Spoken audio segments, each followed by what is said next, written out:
Hoy les quería hablar un poquito sobre el trabajo de parto y de lo que sucede en la mujer durante esta etapa, este periodo. Aquí, como ven, tenemos una imagen de una embarazada ya cercana a su parto por el tamaño de la panza, como ven.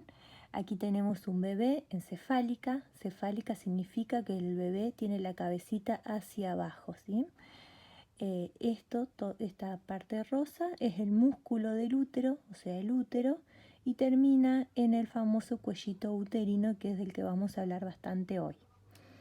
¿Cómo se inicia la dilatación o el trabajo de parto?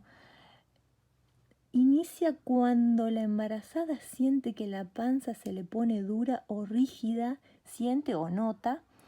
Las contracciones comienzan aquí arriba, ¿sí? Y van ocupando todo el útero, ¿sí? Hacia abajo. Entonces, en movimientos descendentes son las contracciones. ¿Qué va a hacer esto? Empujar el bebé, ¿sí? Hacia abajo. Y el bebé con su cabecita va a ir haciendo una presión sobre el cuellito uterino. Ese sería básicamente el proceso de una contracción. ¿Qué es lo que va a hacer esa contracción? Empezar a modificar este cuello uterino, que es de lo que específicamente vamos a hablar en esta charla. Cuando comienzan las contracciones uterinas, van a empezar a modificar esta parte acá del cuellito uterino. Entonces el bebé se va a ir haciendo su camino, ¿sí? A través de la vagina, que se va a convertir en el canal de parto, que es por donde el bebé va a descender y así nacer. Bueno, ahora les voy a mostrar de una manera un poco más didáctica lo que le estaba explicando en esa imagen. Esto, ¿sí? Sería la cabecita del bebé, de su bebé. Esto es la parte inferior del útero y este es el famoso cuellito uterino, ¿sí? Así se ve, así se presenta un cuello uterino. Bien que tienen una pequeña abertura aquí, ese es el orificio del cuello uterino y ahí es donde tienen el tapón mucoso, que es el que por ahí muchas veces van a notar en los últimos días o cuando comiencen con las primeras contracciones, esa mucosidad que despiden por vagina. Bueno, es ese taponcito que está acá protegiendo de la entrada de bacterias y cuando comienzan las primeras modificaciones de este cuellito, ese tapón mucoso puede caer, ¿sí? Bueno, quiere decir que hubo algunas contracciones, hubo unas pequeñas modificaciones y ese tapón mucoso se desprendió del cuello uterino. Como ven, el cuellito uterino es redondito, tiene unos 2 centímetros. Y esto, ¿por qué les explico? Porque por ahí van a escuchar 3 palabras con respecto al trabajo de parto y cuando ustedes les hacen el tacto, les van a hablar de 3 cosas: de la posición del cuello uterino, del borramiento y de la dilatación. ¿Qué significa la posición del cuello uterino?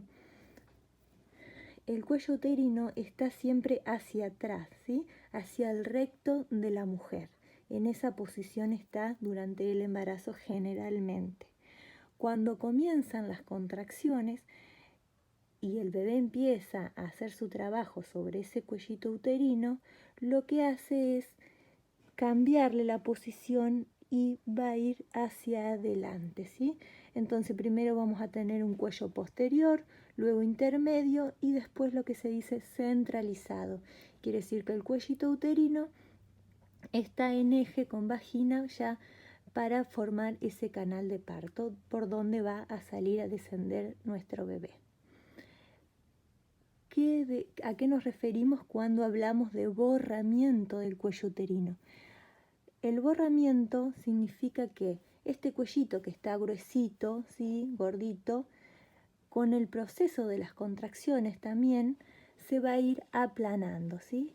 Se va a ir borrando así como ven aquí, ¿sí?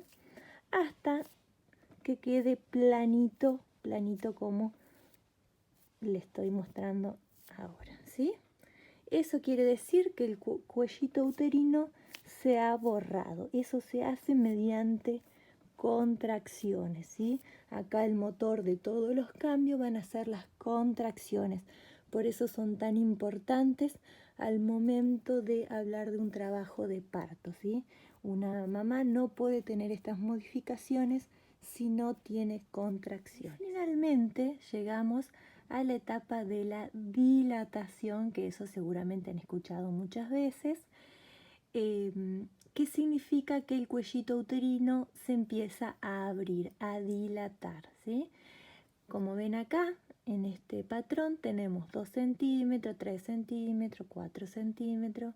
Se dice que estamos en un trabajo de parto activo, que ya no hay marcha atrás, más o menos aquí, en los 4 centímetros, 3, 4 centímetros, ¿sí? ¿Por qué se hace ese corte en esa dilatación?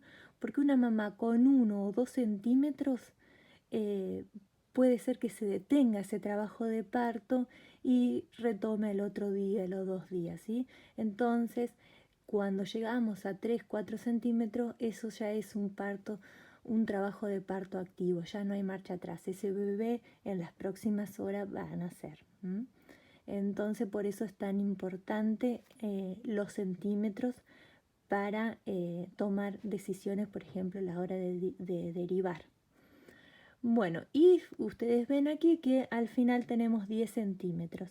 Esos 10 centímetros sería el final del trabajo de parto, y ahí es cuando ya tenemos nuestro cuellito preparado para que el bebé realmente pueda comenzar a descender, ¿sí? Un bebé no puede nacer antes de esos 10 centímetros, ¿sí? Porque si no desgarraría el cuello uterino y nos traería otros problemas.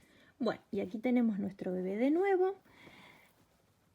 Entonces imagínense que esta es la parte inferior de nuestro útero, y aquí tenemos el cuellito borrado, ¿sí? Ya no está altito como antes, y imaginemos que esto más o menos sería 1 centímetro de dilatación, ¿sí? Cuando a ustedes le hacen los tactos, ¿sí? Los tactos vaginales, que introducen 2 deditos por vagina, es con la finalidad de tocar ese cuellito uterino, ¿sí? Entonces ahí se mide, hay 1 centímetro, ¿sí? O cuando está un poco más grande son 2 centímetros, ¿sí? Recuerden que eso no es, no significa que ustedes van a seguir en trabajo de parto. Por ahí puede pasar que las contracciones se empiezan a alejar, y pueden pasar unos días más sin que se inicie el trabajo de parto activo. Pero, como les decía hoy, cuando ya se llega a unos 3, 4 centímetros, ¿sí? 3, 4 centímetros, entonces ahí ya tenemos un trabajo de parto que no se va a detener. Esta dilatación siempre va a ir acompañada con contracciones, ¿sí? Que van a ser cada 5 minutos, cada 3, cada 2 minutos, ¿sí? No podemos tener una contracción cada media hora, cada 1 hora, porque ese trabajo de parto no va a avanzar, ¿sí? Entonces, como les decía hoy, el motor de todo este proceso son las contracciones. Esas contracciones tienen que ser seguiditas, tener fuerza, ¿sí? Y tener una cierta durabilidad, ¿sí? Así que necesitamos contracciones fuertes, seguidas y largas, para que realmente el bebé pueda hacer este proceso de ir abriendo el cuellito del útero, o sea, de dilatar. Bueno, y como verán aquí, ya tenemos una dilatación bastante más avanzada, ya estamos hablando de unos 8 centímetros aproximadamente de dilatación, ¿sí? Ven que el cuellito está borrado, finito, y medimos los centímetros de dilatación, ¿sí? Eso es lo que hace una obstétrica o un médico cuando le hace un tacto, es introducir los dedos y tocar, ¿sí? La cabecita del bebé y cómo está el cuello uterino, ¿sí? Ese es el proceso de un tacto vaginal. Es la manera que tenemos de saber qué tan avanzado está el trabajo de parto, si está avanzando o si pasan las horas y tenemos la misma dilatación, ¿sí? Por eso es tan importante, aunque por ahí un poco incómodo, pero es importante el tacto vaginal, ¿sí? Para ir viendo cómo se va dando el proceso. Y aquí finalmente el bebé, con la ayuda de las contracciones, pudo llegar a los 10 centímetros, o sea, una dilatación completa. Pero ustedes deben saber que no es que el bebé aquí ya va a nacer. Recuerden que quedaba un canal de parto, ¿sí? Una vagina que estaba por aquí abajo y que se convertía en el canal de parto. Por lo tanto, una vez que el bebé termina de dilatar, el cuello uterino tiene que todavía descender por ese canal de parto, y ahí sí recién vamos a verle la cabecita, ¿sí? Así que no se pongan ansiosas. Una vez que a ustedes le digan tenemos dilatación completa, recuerden que todavía le queda un caminito al bebé todavía para nacer, ¿sí? Tiene que descender por el canal de parto.